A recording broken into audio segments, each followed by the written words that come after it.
कल हमने क्या सुना था? ठाकुर जी गिरिराज जी पर आते हैं, मधुर वंशी बजाते हैं, और वंशी बजाते बजाते जब गाने लग जाते हैं तब उनकी रूप माधुरी कैसी होती है। तभी संध्या का समय हो जाता है, ठाकुर जी वापस नंद भवन की ओर जा रहे हैं, अपनी गायों को ढूंढ रहे हैं। छुप गई हैं गैया जा जा करके कहीं, वहां से ढूंढ ढूंढ करके ठाकुर जी गैयान को लेकर के और श्री नंद भवन की ओर जा रहे हैं। जब ठाकुर जी वापस नंद भवन को जा रहे हैं उस समय चतुर्भुज दास जी बड़े व्याकुल हो रहे हैं। दर्शन को नैना तपे वचन सुनन को कान, मिलवे को हिय रात पे हिय के जीवन प्राण, गोवर्धन वासी सांवरे तुम बिन रहो न जाए। अब अगले दिन ठाकुर जी पुनः गौचारण करके जब लौटते हैं, गौचारण के लिए आ रहे हैं, तब ठाकुर जी की छवि का वर्णन श्री चतुर्भुज दास जी कर रहे हैं। रात तो कैसे निकली? बोले अति विरह में, अति व्याकुलता में, लेकिन अब दूसरा दिन आया है और ठाकुर जी पुनः पधार रहे हैं।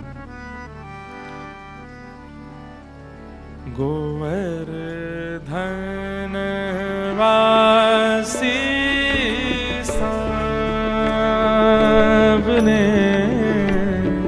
गोवर्धन वासी सावने, श्री गोवर्धन वासी सावने, गोवर्धन वासी सावने। हे लाल तुम बिन रहो न जाए, ओ लाल तुम बिन रहो न जाए। कल शरद पूर्णिमा है, कौन कौन आवे गो रात में? कल सबरे आवे वारे, छुट्टी लेके आए हो, झूठ बोल के आए हो कि वास्तव में आए हो? झूठ बोल के आए कई तो, झूठ बोल के कौन कौन आए हो? हाथ ऊपर करियो, आधे तो ज्यादा है।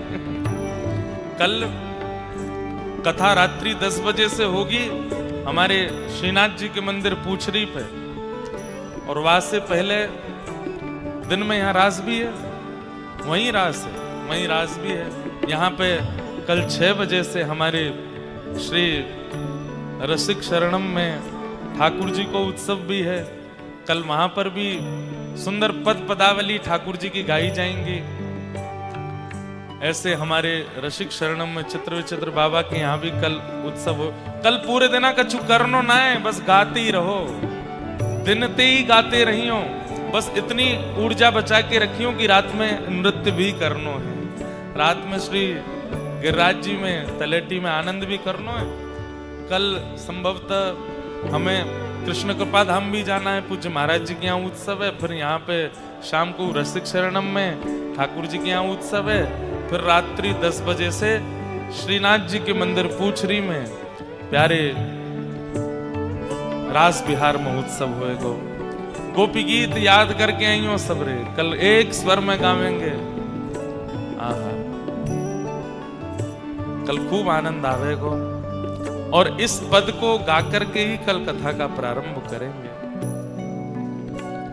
ठाकुर जी आ रहे हैं और श्री चतुर्भुज दास जी वर्णन कर रहे हैं। हे मन अभिलाषा यह रहे लगे ना नैन निमेष, हो मन अभिलाषा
वासी सांवरे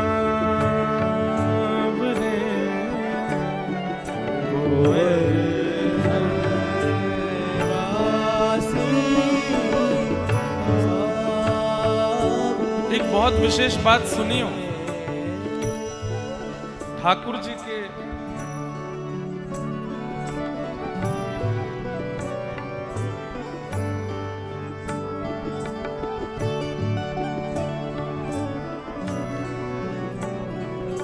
व्रज विलास में सबसे सुंदर, ये बात कई लोगों को शायद अनुभव में नहीं होगी, पर व्रज ठाकुर जी के विलास में सबसे सुंदर अनुभव यदि ठाकुर जी को करना हो तो मध्याह्न में जब सारे मंदिर बंद हो जाते हैं, उसके बाद से लेकर के उत्थापन से पहले तक, यानी कि लगभग 12:30-1 बजे से लेकर के संध्या के 4:30-4 बजे तक का जो समय है, अधिकतर लोग इस समय को गवा देते हैं सोने में, खाने में, कुछ और क्रिया करने में। आप दुनिया में चाहे जो कछु करो, पर वृंदावन में मंगला में परिक्रमा कर लो, रात्रि में शयन दर्शन कर लो, मतलब मंगला और शयन के समय पे डोले आओ। लेकिन ये जो मध्याह्न का समय है, 1 बजे से लेकर के संध्या 4 बजे तक के बीच का, इसको संध्या में 4 बजे वाला तो गौ धूली बेला है, इसी समय में सबसे ज्यादा अनुभव हुए हैं। और ये मैंने बहुत आचार्यों के चरित्रों को पढ़ करके अनुमान लगा करके आपको ये बात बता रहे हैं। रसखान जी नाम सुना है? श्री रसखान जी और अष्ट सखा सबकी वार्ताएं देख लीजिएगा। सबको ठाकुर जी गौ चारण करते वही ज्यादा मिले हैं। पहली बार ठाकुर जी मिलेंगे तो वहीं मिलेंगे, क्योंकि नंद भवन में तो बुलावेंगे ना, मैया मारेगी, नंद बाबा घुसन नहीं देंगे। तो ठाकुर जी निकल के बाहर आमे गैया ने लेकर के। अरे भोंदू भगत की कथा सबने सुनी है, जो भगत रोज गैया चरावे जायो करतो, जीव गोस्वामी पाद को शिष्य, और वाने केवल इतनी सुन ली कि भांडीर वन में ठाकुर जी गौ चारण करवे आमे। अपनी गैया चरावे के काजे जब गयो, ढूंढन लगो कहां है श्याम सुंदर, कहां है श्याम सुंदर। कछु महीना जब व्यतीत है गए, एक दिन ठाकुर जी आ गए गौ चारण करते हुए और मिले भोंदू से, सूरदास जी से। कब मिलते हैं ठाकुर जी? जब राजभोग आरती हो जाती है श्रीनाथ जी की, उसके बाद जैसे ही शयन करा देते हैं, कपाट बंद होते हैं, सूरदास जी की कुटिया में ठाकुर जी आ जाते हैं। भाई पूरे दिना तो मंदिर में आचार्य के बंधन में रहते हैं ठाकुर जी, रात्रि में संध्या में पहुंचना पड़ेगा। ठाकुर जी आएंगे कब आपके पास? वो आएंगे इसी समय। ये जब मध्याह्न में वृंदावन के मंदिर बंद हो जाते हैं और उत्थापन तक जब तक खुलते नहीं, जितना है सके या समय में डोलो मत, भटको मत, ध्यान लगाओ, नेत्र बंद करो, स्मरण करो ठाकुर जी को, यही काल में ही आएंगे। भैया ने रुक जाओ। पर सबसे ज्यादा हम लोगों ने यही काल को व्यर्थ कर दियो है। आज चतुर्भुज दास जी को भी इसी काल में ही दर्शन हो रहे हैं ठाकुर जी के, इसी भाव में ही दर्शन हो रहे हैं। रसखान जी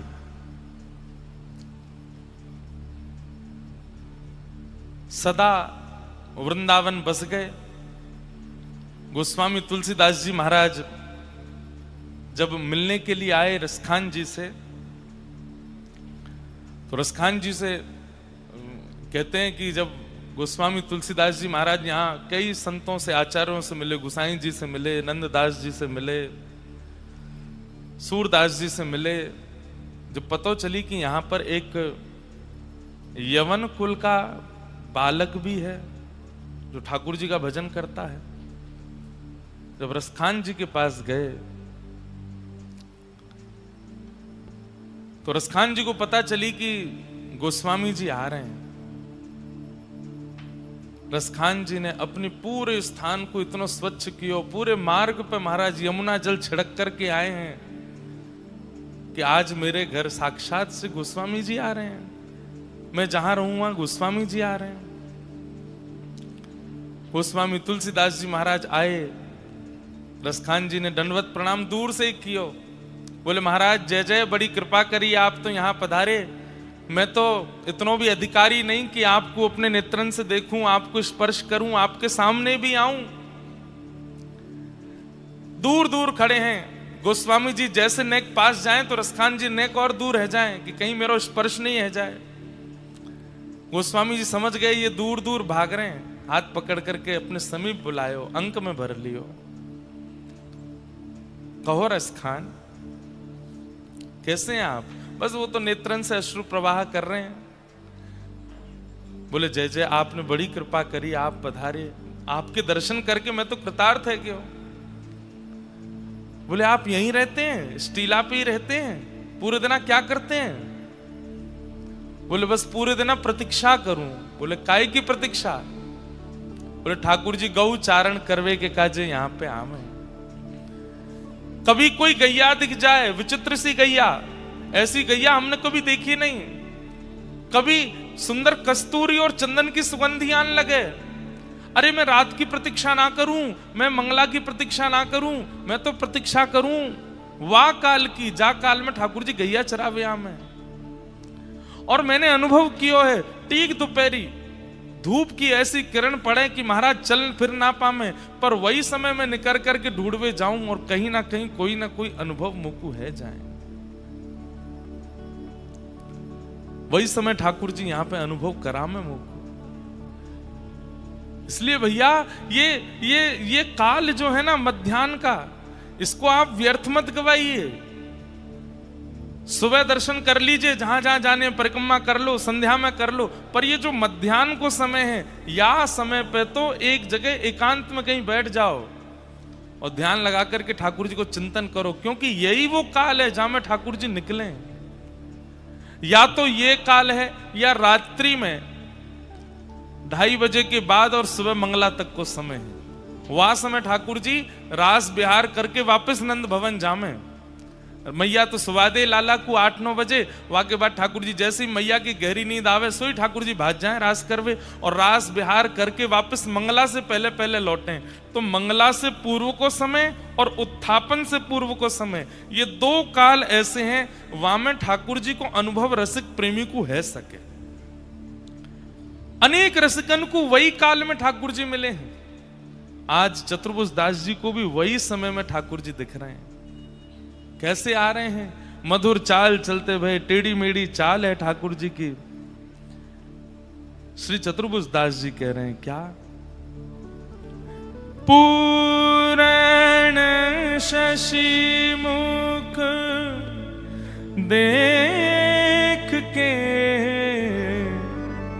चित चोट्यो वही ओर, रूप सुधा रस पान को जैसे चातक मोर, गोवर्धन वासी सावरे, गोवर्धन वासी। पूर्ण शशिमुख देख के, पूर्ण शशिमुख देख के चित चोट्यो वहीं और, रूप सुधार रस पान को जैसे चातक मोर। अब यहां पे बंधुओं एक सीधी बात बताऊंगा और फिर एक अंतरंग बात बताऊंगा, दोनों सुनियो। सीधी बात तो कहा है कि जैसे चातक और मोर, चातक एक पक्षी है, वो चातक पक्षी कहा करे, वो पूरे दिन बस यही चिल्लाते रहे, प्यासा हूं प्यासा हूं प्यासा हूं प्यासा हूं। सब कहें अरे भैया इतनी नदी चल रही है, पी ले कहीं से पानी ना, जे सब ना पीऊंगा। तो कारे कारे बादल आकर के आकाश में जब गरजेंगे और उनमें से जब बूंदू गिरेगी, वाकू में चोंच खोल के पीऊंगा, वही से मेरी प्यास बुझेगी, मैं और कछु नहीं पीऊंगा। एक प्रकार से हमारे शास्त्रन के अनुसार और व्यवहार रूप में भी चातक पक्षी की प्रियतमा होती है कौन? स्वाति का जल, प्रथम वर्षा का जल। वो उसको अपनी प्रियतमा मानता है और उससे इतना प्रेम करता है कि उसके आगे वो किसी को नहीं देखता। चातक पक्षी जैसा प्रेम सबका नहीं होता। ऐसे ही मोर का प्रेम, मोर कितना भी सुंदर है, मोर कितना भी मधुर है, लेकिन जब वर्षा के बादल आने वाले होते हैं उससे पहले ही मोर मतवाला होता है, मोर आनंदित होता है। चतुर्भुज दास जी कह रहे हैं कि हम पूरे दिना तो शव के भांति पड़े रहे, लेकिन जैसे ही श्याम घन आते हैं हमारे सामने और जैसे ही श्याम सुंदर को आगमन होवे, तो जो स्थिति चातक की वर्षा की ऋतु देख कर के है जाए, जो स्थिति मयूर की है जाए, वैसी स्थिति हमारी श्याम सुंदर को देख के है जाए। श्याम घन कब बरसे गो श्याम घन कब बरसे। आप लोग ना बंधुओं लिखते रहा करो कहीं पर, जो जो पद हमारे भाव में आ जाते हैं उनको कहीं लिख लिया करो और इन पदों की मूल प्रति निकाल के कभी कभी ठाकुर जी के सामने गाया करो। बहुत सुंदर सुंदर भाव है, अचानक ही आ जाएं। श्याम घन कब बरसे गो आय, श्याम घन कब बरसे गो आय, श्याम घन कब बरसे गो आय, श्याम घन कब बरसे गो आय। कब वह विरह संताप मिटे गो, कब वह विरह संताप मिटे गो, कब वह विरह संताप मिटे गो, कब वह विरह संताप मिटे गो, कब वह विरह संताप मिटे गो, कब वह विरह संताप मिटे गो। श्याम भुजा मिल श्याम भुजा मिल श्याम घन कब बरसे गो आय, श्याम घन कब बरसे गो, हे श्याम घन कब बरसे गो आय, श्याम घन कब बरसे गो। गोपियां कहती हैं कब श्याम घन आएंगे। अब कहने का भाव तो ऐसा है कि कब वह शाम घटा आके बरसेगी और हमारा भाव पूर्ण हो, क्योंकि चातक और मोर के लिए तो वही सुख है। तो गोपियां और यहाँ रसिकजन कैसे हैं? बोले ठाकुर जी को श्याम घन के भांति ही देखते हैं और स्वयं को चातक और मयूर के भांति मानते हैं। एक भाव तो ये है कि ठाकुर जी श्याम घन हैं और हम चातक और मयूर हैं, जिनका प्रथम प्रेम केवल और केवल स्वाति का जल है। पर दूसरा भाव यहां क्या है? पूरण शशि मुख देख के चित चोट्यो वहीं ओर, रूप सुधारस पान को जैसे चातक मोर, गोवर्धन वासी सा। बहुत ध्यान से सुनो। कोई व्यक्ति जब कृष्ण विरह में रोता है और बहुत समय विरह करते करते निकल जाता है, तब वाके ऊपर कृपा होवे सब सखीन की। सखी वाकी जब रुदन को सुने तो वो सखी जाकर के सब कहमे श्री जी सो, हे किशोरी जी देखियो कितनो विलाप कर रो है, कितनो रुदन कर रो है, कितनो व्याकुल है रो है। श्याम सुंदर तो निष्ठुर रह के बैठ गए, जा पे कृपा ही ना कर रहे हैं। तब किशोरी जी ढूंढे वाकू, कौन रो रो है, कौन विलाप कर रो है, कौन विरह कर रो है। गायो तो जीवन भर कृष्ण कृष्ण, पर ठाकुर जी तो नहीं आए। तब किशोरी जी आमे। यहां पर श्री चतुर्भुज दास जी संकेत कर रहे हैं, पिछली 5 पंक्तियों में ठाकुर जी को भाव गाते गए, लेकिन अंत में आकर के कोई ने कही कि भाई तुम दूर से देख के राजी है रहे हो, दूर से देख के विरह है रहे हो, दूर से देख के व्याकुल है रहे हो, ये पास से कैसे मिलेंगे। तब श्री चतुर्भुज दास जी ने अंतरंग भाव से, गोपनीय भाव से इस पंक्ति को गा करके बताया। बोले भैया श्याम घन को तो एक ही मिला सके, कौन? पूर्ण शशि मुख। ठाकुर जी की कहीं भी उपमा शशि मुख नहीं है। शशि मुख तो श्री किशोरी जी हैं। तप्त कांचन गौरांगी, ये गौर वर्णा तो हमारी प्रिया जी हैं। ठाकुर जी को तो श्याम सुंदरी कहो जाए। ये शशि मुख के भाव से यहां पर मानो श्री चतुर्भुज दास जी अत्यंत विरह में रहवे वाले प्रेम उपासकन को संकेत कर रहे हैं, बहुत है गई कृष्ण कृष्ण। अब शशि मुख श्री किशोरी जी को नाम उच्चारण करो। बोले बातें का होएगो। बोले पूर्ण शशि मुख देख के चित चोट्यो वहीं और, रूप सुधा रस पान को जैसे चातक मोर।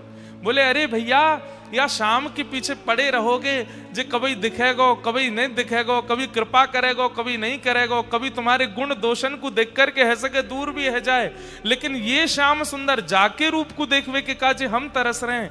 ये चातक पक्षी के भांति, ये मयूर पक्षी के भांति किशोरी जी के लिए तरसे। अगर तुम श्री जी की शरण ग्रहण कर लोगे, किशोरी जी की शरणागति ले लोगे, तो ये उनके काजे चातक हैं और हम किशोरी जी के आश्रय में हैं। ये उनको देखवे के काजे जब आवेंगे तो किशोरी जी के आश्रय में बैठे बैठे हमको दोनों युगल दिख जाएंगे। या हमारे बहुत भयो कृष्ण, ये बिल्कुल मध्यस्थ पंक्ति है इस पद की। कल तक हम लोग ठाकुर जी के बारे में सुन रहे हो, ठाकुर जी के विरह में व्याकुल है रहे, तब कोई ना चतुर्भुज दास जी तो कह दी ऐसे तो हम पागल है जाएंगे, बाबरे है जाएंगे, मर जाएंगे, ये तो मिलेगा ही ना। इनके प्राप्त करवे की विधि बताओ। तब श्री चतुर्भुज दास जी या पंक्ति को गा रहे हैं। अब बाह्य रूप से देखने वाले लोग तो यूं समझें कि चतुर्भुज दास जी स्वयं को चातक बता रहे हैं और ठाकुर जी के मुखमंडल को शशिमुख बता रहे हैं, पर यहां पर आचार्यन की वाणी कह रही है कि शशिमुख ठाकुर जी नहीं है, शशिमुख तो किशोरी जी हैं, शशिमुख तो लाडली जी हैं। अब यहां पर ठाकुर जी की प्राप्ति को साधन बता रहे हैं। पूर्ण शशिमुख देख के चित्त चोट्यो वहीं और, ये ठाकुर जी को चित्त तो उन्हीं के चरणन में पड़ो रे, और उनके रूप सुधा को पान करने के लिए ये कैसे है जाए। बोले जैसे चातक मोर। इसलिए अब तो श्री राधिका के गुण गाइए, अब तो श्री जी के गुण गाओ, अब तो किशोरी जी के गुण गाओ, क्योंकि रास में भी ये अंतर ध्यान हो गए थे। तब किशोरी जी के चरणन में ही प्रणाम करके गोपीन ने कही है, हे श्यामाजू श्याम सुंदर कैसे कृपा करेंगे। तब किशोरी जी ने ही बैठ करके गोपीन के साथ में गोपी गीत गायो है, गोपी गीत गवायो है, और वही की कृपा से श्री ठाकुर जी प्रकट भये हैं। गोपी गीत में जितनी भी ठाकुर जी को डांट पड़ रही है ना, वो सब किशोरी जी डांट रही हैं। गोपी तो सब विरह में है, और विरही व्यक्ति, व्याकुल व्यक्ति डांट कैसे सकता है, वो तो विरह में है। यहां पर किशोरी जी इन गोपीन की दशा देख करके ठाकुर जी को डांट रही हैं। आप कैसे कर रहे हैं, कैसे निष्ठुर रह रहे हैं, आओ इन गोपीन पर कृपा करो। और जब गोपीन ने किशोरी जी के साथ गोपी गीत गाया, तभी ताशामाविर्भूत सौरी स्मयमाय मुखाम्बुज पीतांबर धर श्रगवी साक्षान मनमथ मनमथ, प्रकट हो गए ठाकुर जी।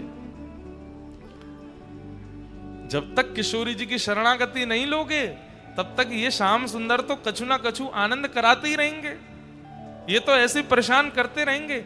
या हमारे श्री चतुर्भुज दास जी या पद के बिल्कुल मध्य में आकर के ये संकेत कर रहे हैं कि अब किशोरी जी की शरण पकड़ो। उन्हीं की कृपा से ही ठाकुर जी मिलेंगे।